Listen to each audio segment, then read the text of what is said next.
And this is a personal video, and in this video I'll be talking about 5 mistakes I made selling real estate. is quite emotional for me, but I feel some of the mistakes I've made in the past 4 or 5 years of me selling real estate, of me dealing with real estate transactions, land, houses.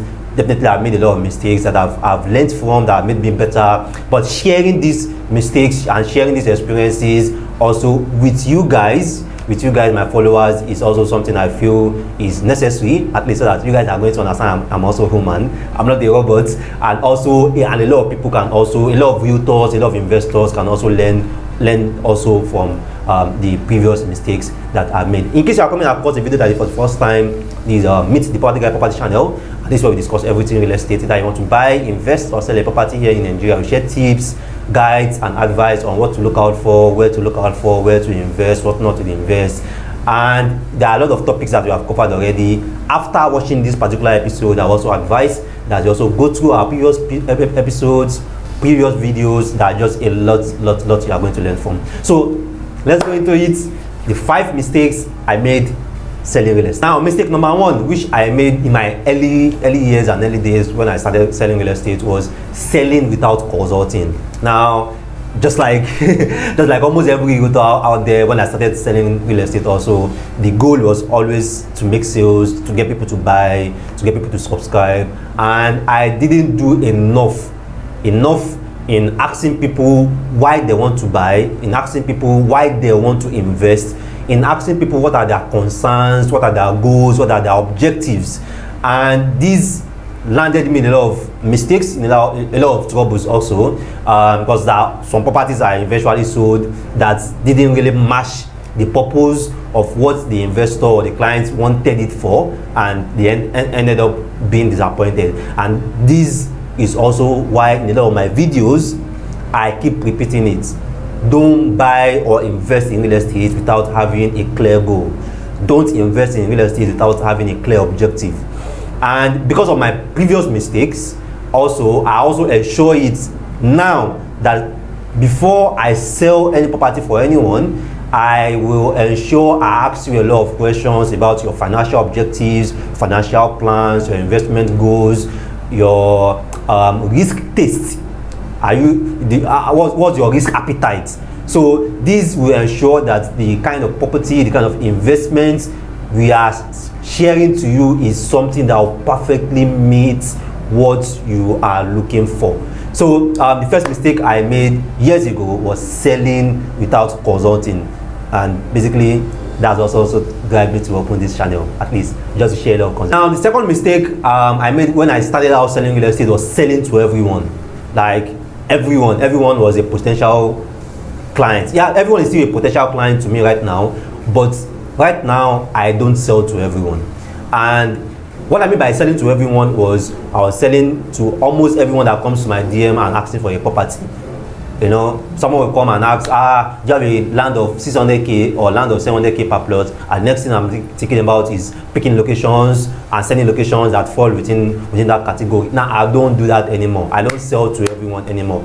There are a lot of investors, there are a lot of inquiries I've got over the past 9 or 8 months, and I turn down the offer. I don't sell. Or this particular offer, I don't have it. Or I make it polite. I try to be as polite as possible, and I say, okay, this particular property, you can find it, but I don't sell it and I won't advise it. So I stopped selling for everyone. So, and it's also very important.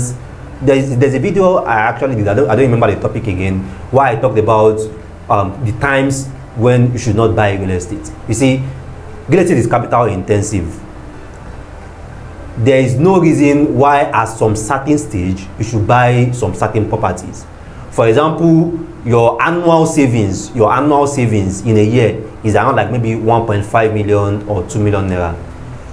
For your annual savings, it's not yet advisable for you to buy a real estate or do a real estate investment with 1 million naira when your annual savings is at maybe 1.5 or 2 million. It's not yet advisable.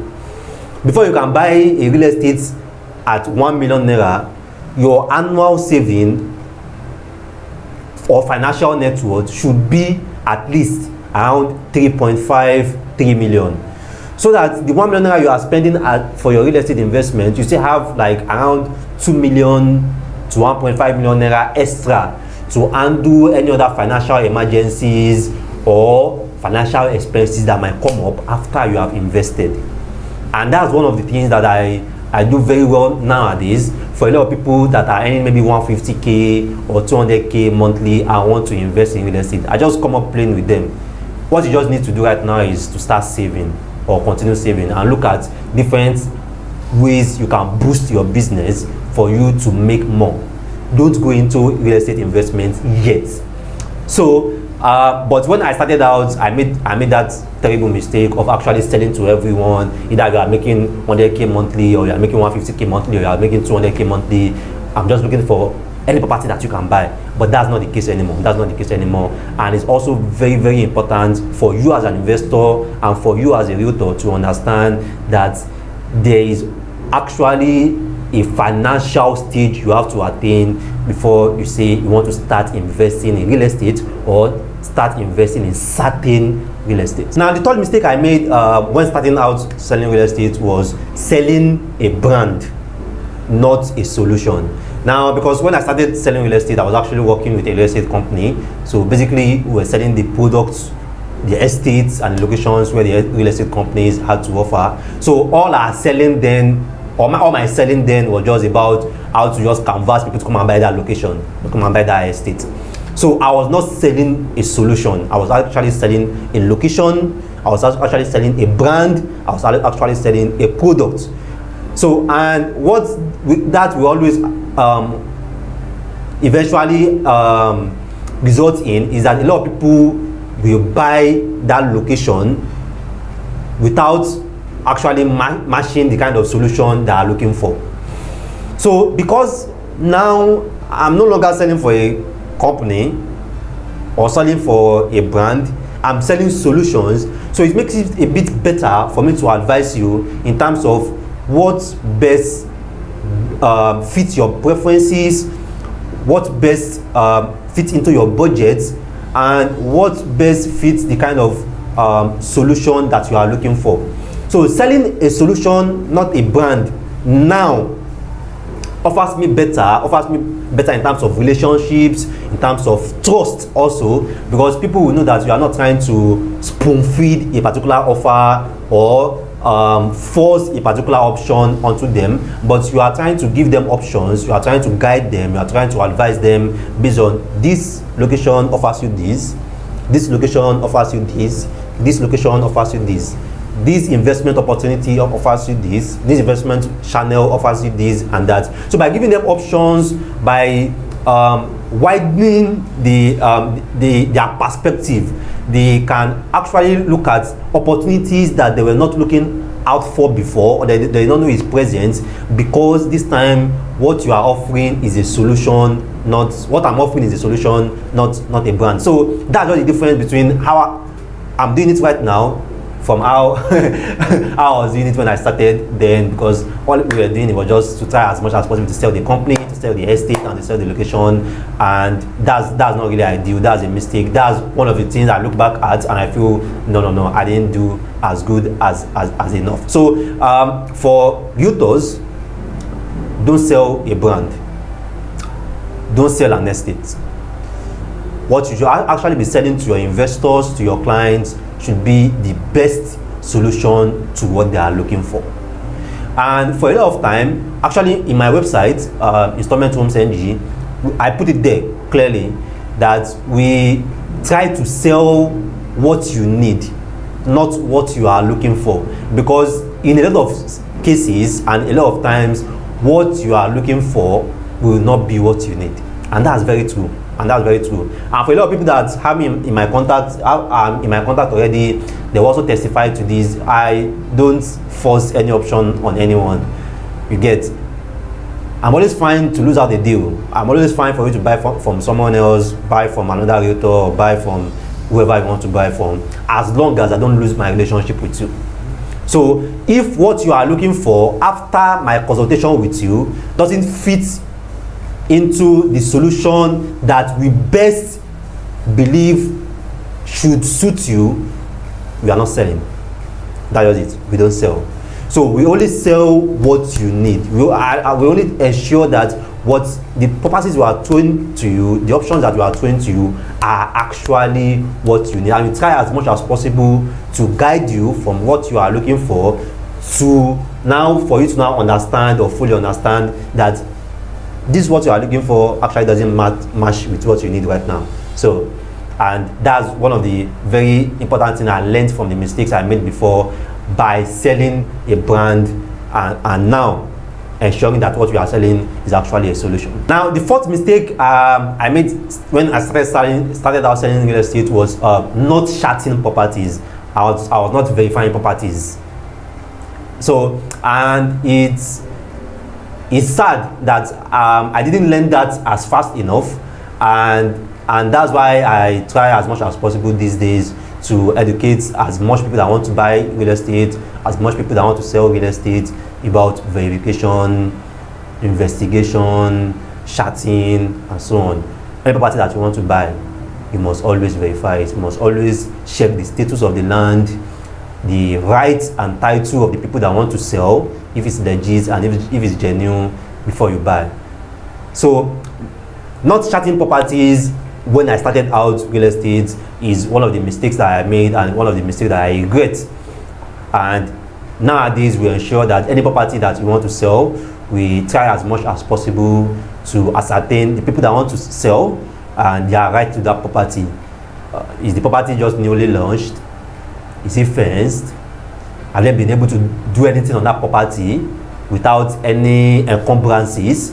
What's their title? What's the status of the land? Is the land on execution? Is the land gazetted? Is the land CFO? Is the land government allocation? So this charting and having a charting team right now makes it quite much easier for me and quite much faster for me to advise my investors that, oh, this location I've charted, this is status. This location I've charted, this is status. I think this one is better. This one is not really advisable. Okay, if you can go for this, but once you get this, you are likely going to do this next step for you to perfect the title, and it just makes it much more better for me to advise the people that want to invest or buy real estate. Now, lastly, the fifth mistake I made was trusting real estate companies and real estate developers, and I had to learn the very hard way about that, and that also is something that I've learned from and something that I've built my personality going forward about when it comes to real estate transactions, not to actually trust all these real estate companies. Now, regardless of who you are dealing with, one of my colleagues said it, and I picked it from him. You have to deal with each developer or each real estate company based on per estate basis. So you don't have to look at what they have done before or the number of estates that are built before. No, you look at the one that you want to sell right now or the one that you want to buy right now and deal with them based on that one that you want to buy. So you don't buy based on their past record at all. Each of their estates, each of their products, you deal with them based on that exact one that you want to buy. So and that's just how we do it right now, because they put a lot of information out there that are not accurate. You understand? A property is execution in view, they put approved execution. A property is execution, they put gazette. A property is government allocation, they put CFO. So they just a property is maybe acquisition, they put freehold. So it's just so scary about a lot of information they put out there about some certain things they are doing. It's just a lot of lack of transparency anyway. And sometimes because I've seen it happen once, twice, 3 times, they also have some behind the scenes that they are trying to do. There are some documentations that are still dealing with the government and so on. But at least just come up clean. Oh, this land is allocation, we are still paying for the CFO. This land is execution in view, we are trying to get the government allocation. Come out clean. So people that are buying already know what they are buying into. But it's not like you are doing something else behind the scene and then putting a different info out there and then people just don't know what is actually happening. So I don't do that mistake again. I don't trust real estate companies blindly again. I try to, and that's even still happened with a recent experience to me too. So which that's why I said we have to just continue learning. You unlearn, relearn, and learn. That's just how this business works. That's how the real estate industry here in Lagos works. There is almost everything new that you are always going to encounter on every transaction or every deal. So we try as much as possible to adapt, learn every day, and adjust to also the new trends that are happening, just to ensure that we protect the people that are trusting their funds with us. So I don't trust real estate companies anymore. 100%. I don't give them 100% trust. If I want to sell or a client wants to buy, we look at the property. Okay, this land, it has a CFO. Do you have a CFO file number? We check. Okay, the CFO is there. Okay, let's see the contract of sale. Why is this particular clause here? Why is this particular clause not here? This particular clause is not clarified enough. Change it. This contract of sale, when will you guys sign it? Sign it. So we just try as much as possible that we deal with companies as transparent as possible with our clients and investors, so that they can actually know what they're actually buying. So those are just the 5 mistakes I made when I started out selling real estate. You know, I was not consulting. I was selling for everyone or to everyone. I was selling a brand, a company, an estate, not actually solutions. I was selling without charting these properties, and then I was just trusting all these real estate companies. So those are the mistakes that were made, and those are the mistakes that have pushed me into creating this channel, so that at least this time around, some of the mistakes that I made before can be out there for people to know what to avoid, for people to know the behind the scenes that happens with these different real estate investments, and also for people to be more careful, more knowledgeable, more informed about the different real estate investments that they are doing with their funds. So if you have any question or any comments, any feedback based on different mistakes that I made before that I shared in this video, you can drop a comment. You can drop a comment below here. You can drop a comment below. A lot of people are actually coming to my DM and actually appreciating and encouraging what we do. I just want to let you know that I appreciate a lot of your feedbacks. I appreciate a lot of your thumb likes. I appreciate you all giving us the views, giving us the time, and giving us the attention also. I'm not Jagaban though.